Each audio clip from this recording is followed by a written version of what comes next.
এজন্য বিশ্বনবী বলতেন, কবর হলো জাহান্নামের প্রথম স্টেশন, কবর হলো আখিরাতের প্রথম স্টেশন। কবরের এই স্টেশনে যদি মাফ পাওয়া যায়, সামনে যতগুলো স্টেশন পার হতে হবে সবগুলারে সহজ করে দিবে কে? আর কবরের স্টেশনে যদি গন্ডগোল লাগে, সামনে আরো গন্ডগোল আছে না নাই? বিশ্বনবী বলতেন, আমি দেখেছি কবরের মধ্যে তোমাদেরকে প্রশ্ন করা হবে, কবরে তোমাদের পরীক্ষা নেওয়া হবে। পুরো দুনিয়াটাই যেমনি পরীক্ষা, আখিরাতের প্রথম স্টেশন কবরেও পরীক্ষা আছে না নাই? প্রশ্ন আছে না নাই? কয়টা? জোরে বলেন। মুমিনদের জন্য 4টা, কাফিরদের জন্য 3টা। ভালো করে জানেন, চিল্লায় বলেন, মুমিনদের জন্য কয়টা, কাফিরদের কয়টা? প্রশ্নপত্র ফাঁস করে দিছে কে? কথা কন। এরপরও যদি ফেল করি, দোষ কার? দোষ আমাদের, আমাদের দোষ। কবর দেওয়ার পরে 40 কদম যখন আত্মীয়রা চলে যায়, দুজন ফেরেশতা আসবে, বসাবে। এই ঘটনাটা আমারও ঘটবে, আপনারও ঘটবে, বিশ্বাস হয়? প্রস্তুত আছেন তো? বসিয়ে দেওয়া হবে। মুমিন বান্দাকে প্রথম প্রশ্ন করবে, আমার রব্বুক, তোর রবের নাম কি? আমরা যেন আল্লাহ বলিষ্ঠ কণ্ঠে বলতে পারি, আল্লাহ আমার রব, তুমি কবুল করো। পড়ে না আমিন? প্রথম প্রশ্ন খালাস। দ্বিতীয় প্রশ্ন, আমা দীনুক, তোর দিনের নাম কি, ধর্মের নাম কি? চিৎকার দিয়ে আমরা বলবো, আমাদের ধর্মের নাম। তৃতীয় প্রশ্ন করা হবে, মান হাযার রাজুল, দেখো তো এই লোকটারে চিনো কিনা, এই লোকটারে চিনা চিনা লাগে কিনা। আমরা বলবো, চিনি মানি, এই লোকের জন্য আমরা দুনিয়াতে সব করতে রাজি ছিলাম। এই লোকের জন্য আমরা দেহের প্রাণ ঢালা উচ্ছ্বাস ছিল আমাদের হৃদয়ে।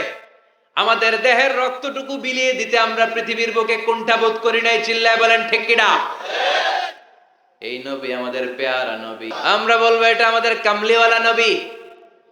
এই নবীর অনুসরণ আমরা করেছি, এই নবীর কথা আমরা দুনিয়ায় মেনেছি। তার মানে প্রথম প্রশ্নেও পাস, দ্বিতীয় প্রশ্নেও পাস, তৃতীয় প্রশ্নেও পাস। এবার মুমিনদের জন্য এক্সট্রা একটা কোশ্চেন আছে না নাই? 4 নাম্বার প্রশ্নটাও জেনে রাখেন, কবরে কাজে লাগবে। তখন জিজ্ঞেস করা হবে, ওমা ইলমুক, ওমা ইলমুক, what is the source of your knowledge, what is the source of your answer. এই যে 3টা প্রশ্নের উত্তর দিতে পারলা বাঘের বাচ্চার মতো, তথ্যসূত্র কি? What is the reference? করতে শিখছো, কোত্থেকে শিখেছেন বলে আসতে হবে। আমরা বলবো, আমরা কোরআন থেকে শিখেছি, হাদিস থেকে শিখেছি, মাহফিলগুলোতে জেনেছি, বয়ানগুলো থেকে শিখেছি। পড়েন সুবহানাল্লাহ। 4টা প্রশ্নের উত্তর যখন আপনি দিয়ে দিবেন, ফেরেশতারা বলবে আহলান ওয়া সাহলান, কংগ্রাচুলেশন। কি বলবে? আহলান ওয়া সাহলান, মানে কংগ্রাচুলেশন, খোশ আমদেদ, খোশ আমদেদ, খোশ আমদেদ। ওয়ায়ুফসাহু লাহু কবরুহু 70 যিরান, কবরটারে 70 হাত লম্বা করে দেয়া হবে। ওয়ায়ুফতাহু লাহু বাবুন ইলাল জান্নাহ, জান্নাতের দিকে একটা দরজা সেট করে দেয়া হবে। ওই জায়গা দিয়ে, দরজা দিয়ে জান্নাতের এয়ার কন্ডিশনের ঘরগুলো থেকে ঠান্ডা হিমেল বাতাস আর সুগন্ধে এসে কবরটারে আমোদ করে দিবে। ওয়ায়ুলবাসু মিন লিবাসিল জান্নাহ, জান্নাতের চমৎকার একটা পোশাক পরিয়ে দেয়া হবে। আর বলা হবে, নাম কানাউমিল আরুস, বাসর রাতে বর যেমনি কনেকে নিয়ে আনন্দের ঘুম দেয়, তুমিও একটা ঘুম দাও। সুবহানাল্লাহ পড়েন। নাম কানাউমিল আরুস, বাসর রাতে বর যেমনি কনেকে নিয়ে ঘুমায়, ঘুমাও ঘুমাও।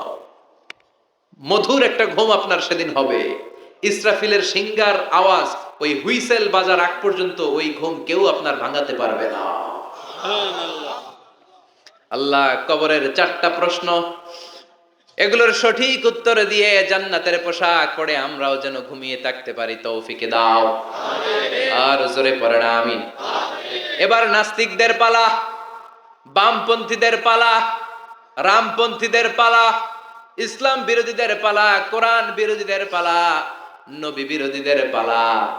ওদের সামনে 2জন ফেরেশতা আসবে, আসওয়াদান আজরাকান, আসওয়াদান আজরাকান, নীলাভ চোখ, কালো গাত্র বর্ণের। নীলাভ চোখ, চোখগুলো নীল, গায়ের কালার হবে কালো, তাহলে কি ভয়ঙ্কর চেহারা হবে ফেরেশতা দুজনের। এসে বলবে ওঠ, বস, মার রব্বুক, তোর রবের নাম কি? কয় জানি না। কি কয়? জানি না। লা আদরি, আমি জানি না। আমি অমুক নেতার পিছনে পিছনে ঘুরতাম, খালি এটা মনে আছে। আমি মাও সেতুংকে নেতা মানতাম, আমি কাল মার্কসকে নেতা মানতাম, আমি নেতা খেতাদের পিছনে ঘুরতাম। রব কি, ইসলাম কি, দিন কি, কিচ্ছু আমি জানি না। মাফ চাই, জানি না। দ্বিতীয় প্রশ্ন, আমা দিন, উত্তর ধর্মের নাম কি? কয় আমার কোনো ধর্ম নাই, আমার কোনো ধর্ম নাই, আমি হলাম নাস্তিক। আমি কি? কথা বলেন, আমি কি? আমি এক প্যাকেটের বিরিয়ানির সন্ধান পাইলে শাহবাগের প্রজন্ম চত্বরে যায় ডান্স দিতাম।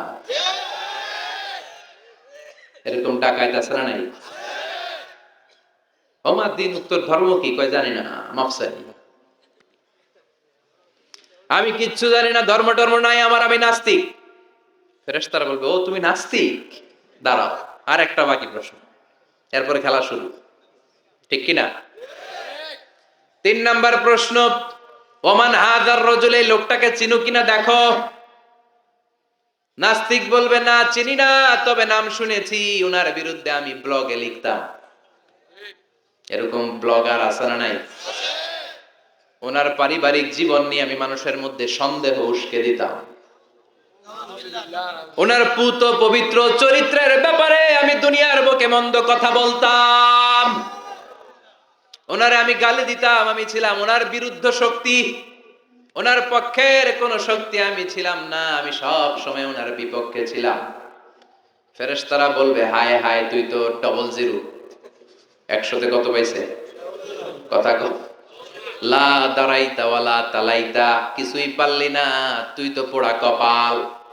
ফায়ুতরাকু মিন মাতারিক মিন হাদিদ, লোহার একটা হাতুড়ি থাকবে, এক হাতুড়ির বাড়িতে মাথাটা ছিন্ন বিচ্ছিন্ন হয়ে যাবে, দেহটা জমিনের মধ্যে ঢুকে যাবে, তার চিৎকারে ওই কবরস্থানটা থার থার করে কাঁপবে, কিন্তু কেউ শুনবে না, মানুষ আর জিন ছাড়া সবাই শুনবে। এজন্য মাঝে মাঝে কবরস্থানে দেখবেন গরু বেঁধে রাখলে রশি টুসি সিরা গরু দেয় দৌড়, আছে না নাই? এক একটা আঘাতে সে ছিন্ন বিচ্ছিন্ন হয়ে যাবে। ইউকালু লিল আরদি, জমিনকে বলা হবে ইলতাইমি, চাপ দাও, প্রেসার মারো।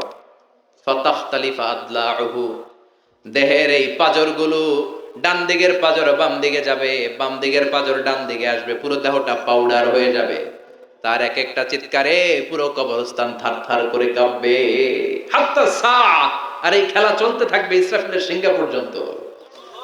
মুমিনের ঘুম চলতে থাকবে ইসরাফিলের, আর ওর সাথে ফেরেশতাদের খেলা আছে না নাই?